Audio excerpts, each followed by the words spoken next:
네, 취업 비타민 빨리 충전해보죠. 바로 네. 모셔볼까요? 자, 취업 성공을 위해서 어떤 비타민을 챙겨야 될지 조언해 주시는 분이죠. 네. SH 커리어 컨설팅 김수현 대표님 나오셨습니다. 어서 오세요. 안녕하세요. 네. 반갑습니다. 오늘 굉장히 예쁘세요. 그러게요. 감사합니다. 네, 오늘 뭐 약속 있으세요? 아, 네. 네, 좀. 아니요, 예쁘게 옷 입고 오시니까 표정도 좀 막 수줍어지시고 그래요. 네, 그런 것 같아요. 자, 자세한 이야기 듣기 전에 오늘의 주제를 화면으로 만나보겠습니다. 면접 질문 예상해보기라고 나왔네요. 오늘 주제 면접 질문이네요. 네. 면접, 이건 너무 포괄적이잖아요. 근데 사실 면접에서 제일 중요한 게 질문이 뭐가 나올지인데 그렇죠. 오늘 정말 그걸 좀 콕 집어주실 것 같아요. 맨날 막 예상하잖아요. 뭐 할까 막 쪽지게처럼. 예. 그 면접의 준비의 기본이 되는 게 면접 예상 질문을 만들어 보는 거거든요. 어떻게 네. 준비를 하느냐. 질문을 만들고 그걸 통해서 면접관의 의도를 파악을 하고요. 그거에 따라서 답변을 달아봄으로써 면접 준비를 좀 더 원활하게 준비할 수 있는 거죠. 네. 면접 예상 질문요. 도대체 이게 어떻게 해야 될지 정말 우리가 저 수능 볼 때 쪽지게 선생님 찾아가는데 이거 참 면접관 입장에 한번 대봐야 될까요? 그 면접관의 입장이 되어본다는 게 사실은 면접관의 의도를 파악한다는 거거든요. 그래서 면접 예상 질문을 만드는 건 면접자가 어떤 의도로 질문을 할까라고 생각을 하면 보다 쉽게 답변을 잘 만들 수 있는 거고요. 최근에는 면접의 질문이 굉장히 다양해지고 있어요. 그러다 보니까 면접 예상 질문들도 굉장히 다양하게 만들어 봄으로써 면접을 미리 준비하는 거죠. 그런데 이런 준비들이 실질적으로 연습만으로 좋은 것이 아니라 면접관의 역할을 직접 해보는 것만이 사실은 긴장감을 더 완화시킬 수가 있거든요. 뭐 병원에서 보면 역할극이라는 것을 실제적으로 하잖아요. 네. 그거는 상대의 입장을 이해함으로써 공감대라는 걸 형성을 하는 거거든요. 네네. 그러면서 마음이 굉장히 편해진다라고 해요. 근데 이 면접 예행 연습이라는 거, 면접관의 역할이 되어서 질문을 만드는 것 자체도 면접관 질문, 면접자로서의 대답 이렇게 해봄으로써 역할 자체에서 긴장감이 굉장히 완화되는 거죠. 네. 그렇군요. 그렇군요. 자, 면접관이 직접 되어보는 게 중요하다는 말씀이신데 재권 씨한테 한번 네. 면접관이라고 생각하시고 어떤 질문을 하실 것 같으세요? 아, 제가 만약에 면접관이라면요. 네. 일단 우리 회사에서 뭐 하고 싶은 역할, 또 우리 회사에서 어느 정도까지 올라가고 싶냐, 포부. 뭐 이런 거. 네. 그리고 제가 면접관이라면 정말 저는 돌발 질문을 통해서 이 친구가 얼마나 임기응변이 좀 있는지, 그리고 또 자신감이 있는지 네. 그런 것을 물어볼 것 같습니다. 예. 맞나요? 사실 그 대표님? 돌발 질문이라는 네. 것은 예측하기 힘드니까 기본적인 질문들을 먼저 준비를 하는 거거든요. 네네. 질문은 너무너무 많아요. 그러니까 재곤 MC님처럼 돌발 질문을 할 수도 있고 압박 질문을 할 수도 있고 한데 기본적으로 가장 많이 나오는 게 뭐 자기소개라든지 지원 동기라든지 포부라든지 직무에 대한 경험이 얼마나 있느냐든지 회사에 대한 기본적인 사항들 이런 것들이 가장 기본적인 질문이기 때문에 네. 면접 예상 질문을 만들 때 이런 질문을 만들어 놓고 답변을 준비하는 게 가장 기본적이라고 볼 수가 있죠. 네. 돌발 질문 이런 게 나올 수도 있을 것 같아요. 갑자기 이제 뭐 포부나 이런 걸 묻다가 자, 우리 홍선혜 씨. 네. 지금 입고 있는 의상은 어디서 구입했습니까? 이거요? 빌렸습니다. 그래요. 이런 게 갑자기 나올 수가 있잖아요. 네, 저 그렇죠. 되게 당황할 때 있거든요. 저한테 실제로 맞아요. 그런 분이 계셨어요. 어떻게? 예전에 면접을 보는데 네. 그 옷 어디 거예요? 하고 물어보시더라고요. 옷이 예. 브랜드를 말씀하시는 예, 건가요? 브랜드를 물어보시더라고요. 오. 근데 제가 그게 생각이 나나요, 갑자기. 안 나겠죠. 얼굴이 하얘졌죠. 말씀하시죠. 당당히 벗어서 뭐 뒤에 태그를 본다든지. 아, 그렇게 할 걸 그랬네. 아, 그러게요. 예. 자, 이제 기본적인 질문부터 한번 짚어보도록 하겠습니다. 가장 기본적으로 물어볼 수 있는 공통 질문들 어떤 게 있을까요? 가장 기본적인 건 사실은 자기소개가 가장 많이 나올 확률이 높거든요. 근데 자기소개는 면접관의 의도 자체가 넌 어떤 사람이야? 당신은 이 짧은 기간에 어떤 사람인지 소개해봐라는 네. 그 의도거든요. 그렇기 때문에 한 30초 정도에 3가지에서 5가지 정도의 본인의 강점이라든지 차별화 전략 같은 거를 정확하게 얘기하는 게 중요하고요. 자기소개를 잘 준비를 해야 돼요. 보통 이게 처음 질문으로 많이 질문을 하시는데 자기소개를 어떻게 임팩트 있게 했느냐에 따라서 사람이 면접자가 많을 때는 다음 질문을 그 사람에게만 할 수도 있거든요.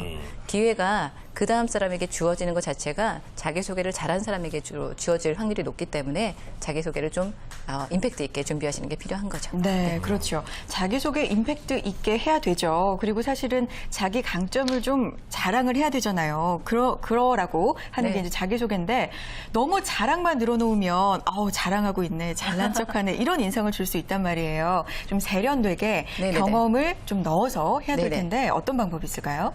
실질적으로 그런 거죠. 강점을 얘기한다 그러면 두 MC님을 이제 예를 들어 본다면 그 홍선의 MC님 같은 경우에는 뛰어난 스피치 능력 예를 들면 방송에서 그다음에 스마트한 외모, 그렇죠. 거기다가 상황에 대한 판단력이라든지 공감력 이런 것들이 있을 거고 박재권 MC님 같은 경우에는 예. 유머러스한 언변, 네. 포근한 그렇죠. 인상, 아, 좋아요. 그렇죠. 사람들과 같이 함께할 수 있는 소통력과 공감력 이런 것들을 이제 핵심 전략으로 두고 강점을 어필하는 거고 제 예를 든다라고 하면 살짝 깨알 같은 그 자랑을 한다라고 하면 예를 들면 제가 만약에 어필을 한다 그러면 네. 저는 기업의 인사와 공채 경력을 십수년간 했기 때문에 이를 통해서 어필할 수 있고 두 번째 강의 경력이 있습니다. 그렇죠. 세 번째 컨설팅 능력이 있습니다. 이걸 이제 자기소개로 좀 해볼게요. 네. 안녕하십니까. 김수현입니다. 저는 세 가지의 강점이 있습니다. 첫째, 기업에 대한 공세라든지 단연간의 경험을 통해서 이를 면접자들에게 보다 구체적으로 면접 전략을 어필할 수 있습니다. 두 번째, 강의 경력입니다. 면접관 교육, 기업 교육, 구직자 교육을 통해서 이 전략을 토대로 구직자에게 면접 전략을 보다 더 효과적으로 강의할 수 있습니다. 오. 세 번째, 컨설팅 능력입니다. 컨설팅이라는 것은 사람을 이해하고 공감하는 능력이 있어야 합니다. 저는 단연간의 컨설팅 경험을 통해서 구직자들을 이해하고 그들의 목표를 설정해 줌으로써 보다 효과적인 컨설팅이 가능합니다. 이상입니다. 이렇게 한 와. 30초 정도에 저를 어필하는 거죠. 오. 이런 게 적용을 함으로써 다른 사람보다 길게 할 필요는 없고요. 짧은 시간 내에 임팩트 있음을 보여주는 게 사실 자기소개라고 할 수 있는 거죠. 자기소개 아주 멋지게 잘해주셨죠? 돌발 질문 들어갈게요. 근데 왜 이렇게 연애는 못해요? 연애는 돌발 질문. 정말 딱 걸렸어.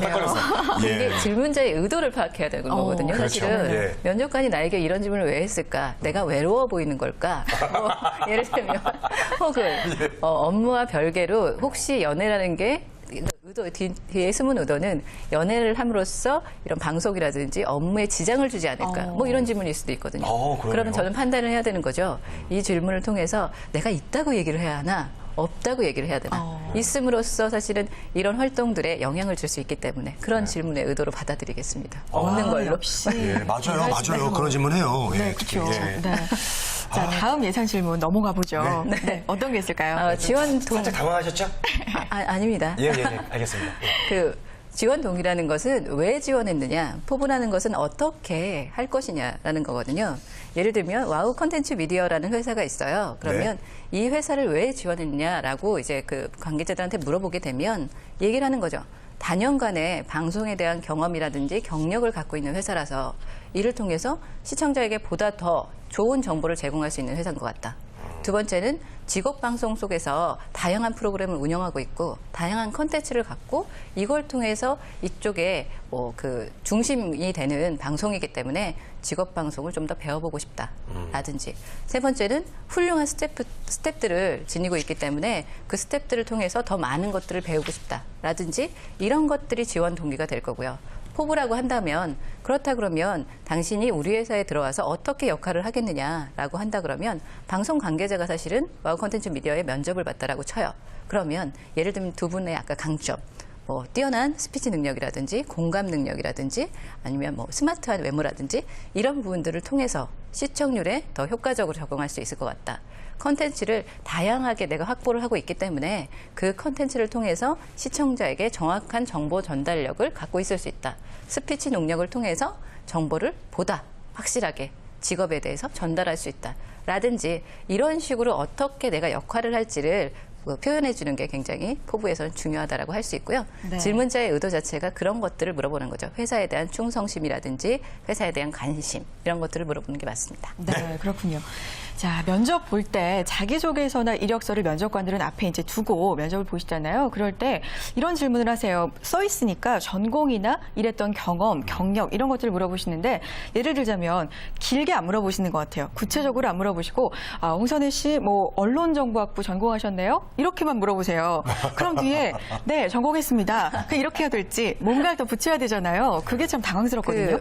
언론을 전공한 건 사실은 네. 기초가 되는 거거든요. 질문의 의도는 당신이 방송 일을 하기 위해서는 그 전공에서 어떤 것들을 배웠어요?가 되는 건데 전공의 기초적인 것들을 배웠다라고 하면 어떤 과목들을 배웠는지 그 과목을 실제 현장에 어떻게 적용할 수 있는지 혹은 전공 말고 경험이라는 것들이 있다라고 하면 예를 들어서 외부에서 이제 행사라든지 이런 것들을 진행했던 경험을 토대로 상황이 되게 빠르게 돌아가잖아요. 방송이라는 게. 그래서 패널들이 등장했을 때 그 상황을 적절하게 대처할 수 있습니다. 라든지 전공과 경험에 대한 것들은 현장에 바로 투입할 수 있는지를 보는 거거든요. 그러니까 보다 더 구체적으로 말씀을 해주시는 게 좋죠. 네. 알겠습니다.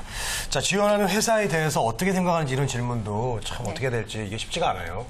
회사에 대한 관심이라는 게 사실은 지원 동기와 포부가 될 수도 있는데 회사 소개, 회사에 대해서 제품에 대해서 알고 있는지 혹은 우리 회사가 어떤 게 주력 품목인지를 많이 물어보시거든요.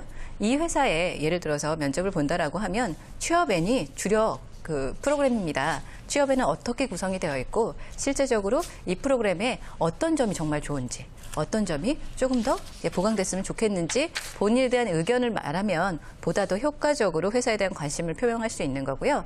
전반적으로 회사에 대한 소개를 더 많이 공부함으로써 보다 효과적으로 이 회사에 관심이 있고 정말 하고 싶다는 걸 표현할 수 있는 거죠. 네, 그렇군요. 자, 지원하는 직무에 따라서 질문의 성격들도 좀 달라지겠죠? 그것 좀 소개해 주세요. 관리직이나 사무직 같은 경우에는 컴퓨터나 행정력, 그다음에 관리적인 능력을 보는 거거든요. 질문의 의도 자체가 얼마나 우리 회사에 와서 행정 능력을 보여줄 수 있어 라는 것이기 때문에 그런 능력들을 실제적인 자격이나 요건들로 보여주시면 되고요. 두 번째, 영업이나 마케팅 같은 직무 같은 경우에는 영업에 대한 성과를 얼마나 낼 수 있어? 이런 질문이거든요. 그렇기 때문에 목표 달성에 내가 얼마나 노력할 수 있는지, 얼마나 열정을 갖고 있는지, 목표에 대해서 시장에 대해서 얼마나 잘 파악하고 있는지를 보여주시는 게 좋고요. 연구직 같은 경우에는 실제적으로 프로젝트 경험이 있어야 연구에 실제로 투입할 수 있거든요. 그렇기 때문에 프로젝트의 경험을 잘 어필하시는 게 좋고요. 생산기술 같은 경우에는 현장에 대한 이해가 굉장히 중요하거든요. 그래서 현장을 얼마나 이해하고 있는지, 현장에 투입됐을 때 얼마나 적응할 수 있는지 이런 부분들을 어필하는 게 굉장히 직무별로 좋습니다. 네, 업종별로 그리고 업무별로도 역시 질문 내용이 달라질 수밖에 없습니다. 혹시 그 외에 또 예상 질문들은 어떤 것들이 있을까요? 요즘에는요, 시장 동향이나 이런 전반적인 이슈에 대해서 많이 물어보시거든요. 그렇기 때문에 뉴스라든지 신문이라든지 이런 것들을 매일매일 이제 확인하시고, 그 다음에 이슈가 있다라고 하면 그 이슈에 대해서 나의 생각을 잘 정리해 놓는 것이 실제적으로 면접에서 당황하지 않는 방법이라고 할 수 있고요. 면접의 질문들은 어떤 게 나올지 모르거든요. 그러니까 다방면에 관심을 좀 많이 갖고 보시는 게 중요하겠죠. 네. 자, 오늘 면접 예상 질문에 대해서 알아봤습니다. 우리 구직자들에게 마지막으로 끝으로 살짝 간단하게 조언 부탁드릴게요. 네, 면접 예상 질문을 만드는 건 면접 준비의 기본이라고 할 수 있습니다. 면접관의 의도를 잘 파악하셔서 실제적으로 면접에 성공하시기 바랍니다. 네, 감사합니다. 취업 비타민 오늘은요 면접 예상 질문에 대해서 자세하게 알아봤습니다. SH 커리어 컨설팅의 김수현 대표와 함께했습니다. 고맙습니다. 네, 고맙습니다.